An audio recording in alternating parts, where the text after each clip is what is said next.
আলহামদুলিল্লাহ বাংলাদেশের কোনো একটা পয়েন্টে এই বাহিনী ছাত্র জনতার সামনে এক মুহূর্তের জন্য কোথাও দাঁড়াইতে পারে নাই। তারা গুলি করে গণহত্যা চালিয়েছে, বেশিরভাগ মানুষ কিন্তু শহীদ হয়েছে। 4 তারিখে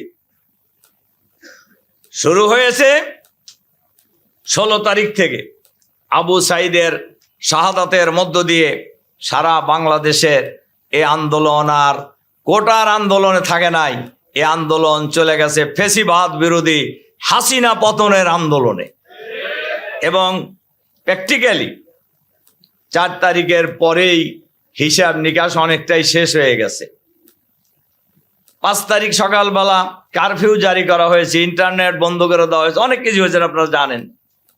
আমরা চিন্তা করতেছিলাম আজকে কি হবে।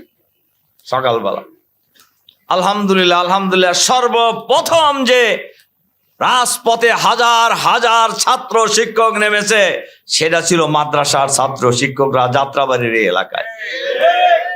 আজকে আমাদেরকে এটা মাথায় নিতে হবে যে এই আলেম ওলামা ছাত্র শিক্ষক সেদিন যাত্রাবাড়ি দখল করে নাই, সেদিন আমরা ডিক্লেয়ার করেছিলাম গণভবন। আজকে সেই যাত্রাবাড়ি উদ্ধার করা, সেই বিএনএস ভবন উত্তরার উদ্ধার করা, সেখানকার বিজয় ঘোষণা করা, ছাত্রদেরকে জুলাই সনদে রাখা হবে না। সেই জুলাই সনদ এই বাংলাদেশের মানুষটা একজন মানুষ এটা বিশ্বাস করে না। কেন জুলাই সনদে মাদ্রাসার শিক্ষক ছাত্র আলেমদেরকে স্থান দেওয়া হলো না? তার মানে কি জানেন? আপনাদেরকে ইতিমধ্যে জানিয়ে দেওয়া হয়েছে মোল্লার কাজ শেষ, এখন সিন্নি শুধু পালা। আর এবার আমরা বলতে চাই যদি সিন্নি খেতে হয় তাহলে মোল্লাকে চিনি সিন্নি খেতে হবে, মোল্লা বাদ দিয়ে আর কাউকে সিন্নি খেতে দেওয়া হবে না। আবার সিন্নি সামনে আসছে 2026 সাল, আবার দেখবেন সিন্নির কাছে মাসিব বনবন করা শুরু করছে। বাংলাদেশ আমার প্রিয় মাতৃভূমি, আর এই মাতৃভূমির মাঝে কেউ জগদ্দল পাথরের মতো চেপে বসবে আর আমরা যারা 92% লোক মুসলমানের প্রতিনিধিত্ব করি আমরা চুপ মেরে বসে থাকবো, এটা হবার নয়, হয় না ইনশাআল্লাহ। এবং সামনেও যদি এমন করে কেউ মাথা ছাড়িয়ে দিয়ে উঠতে চায় তাদের জন্য 24-এর এই গণ অভ্যুত্থানই আবার নতুন করে বার্তা দেওয়ার জন্য যথেষ্ট।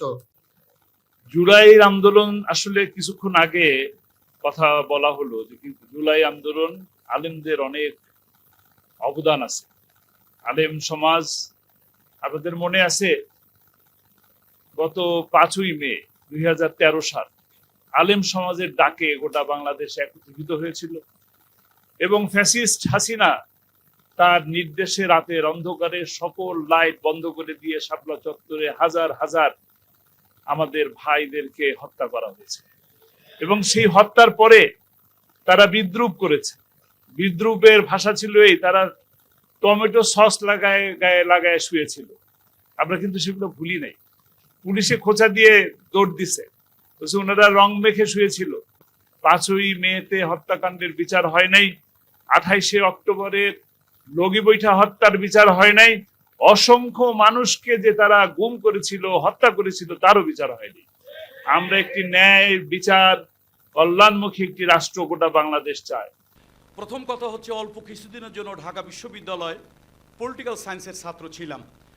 তো মোটামুটি 1000 ইয়ার্স, এই পূর্বের 1000 বছরের ইতিহাস দেখলে পৃথিবীতে গণ অভ্যুত্থান, গণবিপ্লব অনেক কিছু হয়েছে, কিন্তু হাসিনার মতো তল্পা সহকারে মামু বাড়ি, শ্বশুর বাড়ি, নিজের বাড়ি গেছে, এরকম ইতিহাস পৃথিবীতে 1000 বছরের মধ্যে দ্বিতীয় আরেকটা নাই।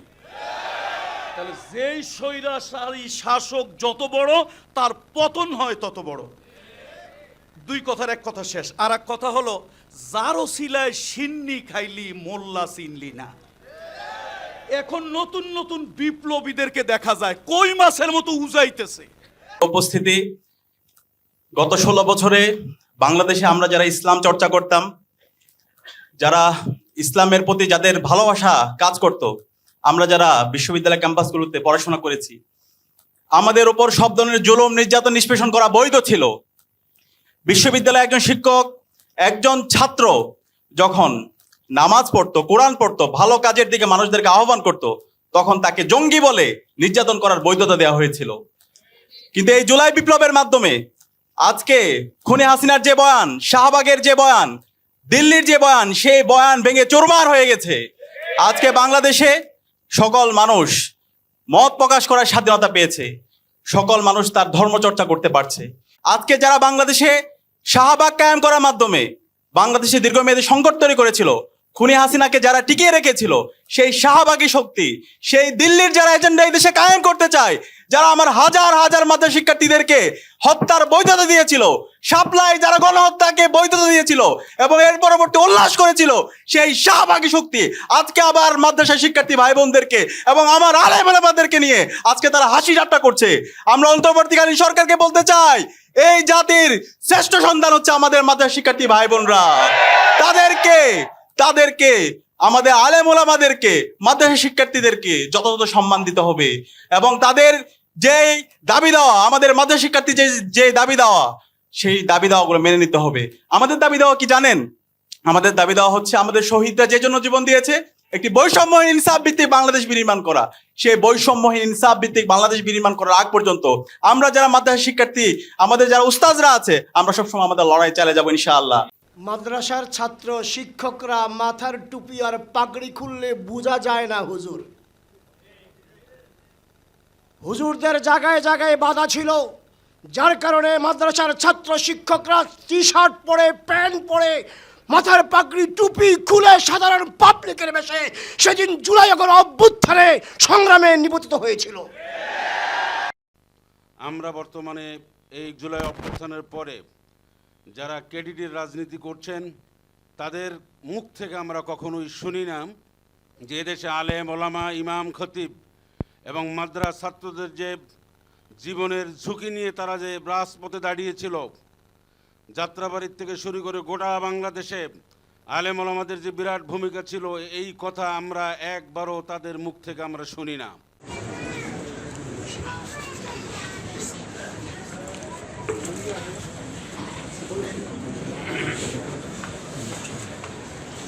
জহিরুল ইসলাম, শহীদ জহিরুল ইসলাম।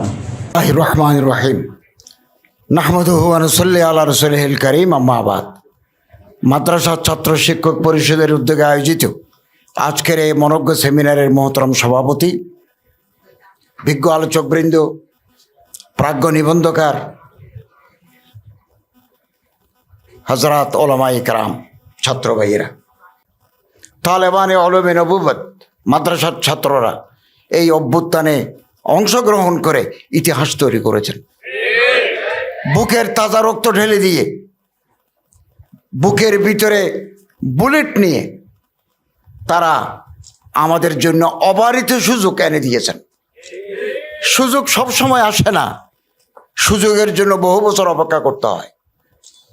আমাদের দেশে স্বাধীনতার পর থেকে আমরা যে কনস্টিটিউশনাল কন্টিনিউটি, সাংবিধানিক ধারাবাহিকতা বারবার ব্যাহত হয়েছে।